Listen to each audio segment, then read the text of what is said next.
일본 정부는 1월 7일 도쿄, 가나가와 사이타마, 지바현의 특별대책법에 따라 비상선언을 발표했습니다. 13일에는 오사카, 효고, 교토, 아이치, 기후, 후쿠오카, 도치기 등 7개 현이 추가되었습니다. 일본 정부의 비상사태 선포는 새로운 코로나 바이러스에 대한 특별조치에 관한 법률에 근거합니다. 국민의 생명과 건강에 심각한 피해 위험이 있다. 전국적으로 급속한 확산으로 인하여 국민의 삶과 국가 경제에 큰 영향을 미칠 위험이 있다. 비상사태를 선포할 때 스가 총리는 4가지 행정명령을 발표했습니다. 급하지 않을 경우 외출 자제, 이벤트 인원 수, 레스토랑 등의 영업시간 단축, 텔레워크 등을 도입하여 출근하는 직원의 수를 줄일 것. 이러한 내용으로 비상선언을 하였는데 이럼에도 불구하고 1월 26일 일본에서 3,852명이 코로나에 신규 감염된 것으로 확인되었습니다. 감염자는 줄어들었지만 사망자 수는 104명으로 증가하였습니다. 스가 총리는 코로나 바이러스에 감염된 사람들의 죽음에 대해 사과하면서 공개적인 연계가 되지 않는 의료 시스템에 대한 책임을 묻는 질문에 체제 구축을 하지 못해 매우 유감이라며 의료 전달 시스템의 결함으로 인해 대중이 불안해지고 있음을 사과하였고 3차 개정을 통해 의료에 필요한 예산을 확보했다고 밝혔습니다. 또한 내각의 지지율이 하락한 이유에 대하여 나는 겸손하게 받아들인다.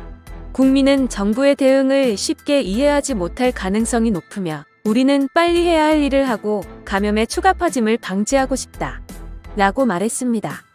26일 도쿄에서 1000명 이상의 감염자가 발표되었습니다. 현재 증가하고 있는 케이스는 코로나 감염이 발견되기 전에 집이나 거리에서 갑자기 죽게 되는 경우입니다. 이달 15일 도쿄 오타구에 사는 한 남자가 연락이 없이 결근을 하여 동료가 집을 방문하였더니 결근한 동료가 신음소리를 내고 있었다고 말했습니다. 그 후 그 남자는 급격히 상태가 나빠져 사망을 하였는데 코로나에 감염된 것으로 밝혀졌습니다.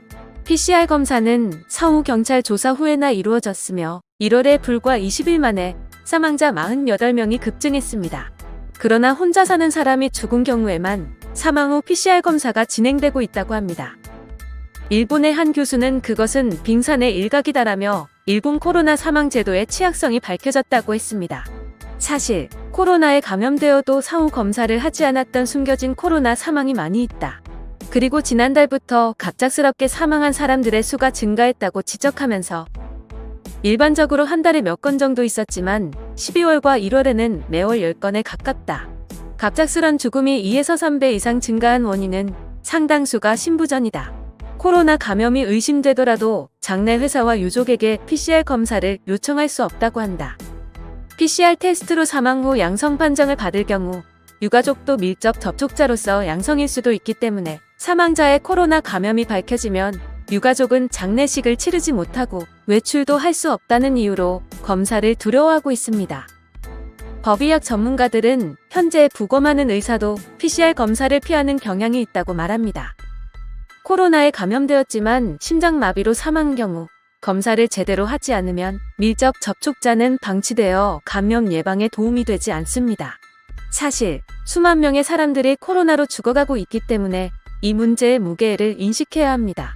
라고 치바대학 법의학과의 히로타로 이와세 교수는 보건복지부가 사망 원인을 알 수 없는 죽음에 대해 PCR 검사를 실시하는 시스템을 구축하는 데 앞장서야 한다고 말했습니다.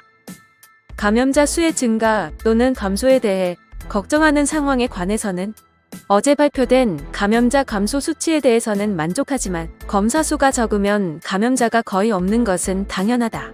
날에 따라 검사 횟수가 차이가 심한데 매주 또는 2주 단위로 살펴보아도 검사 자체가 거의 없다.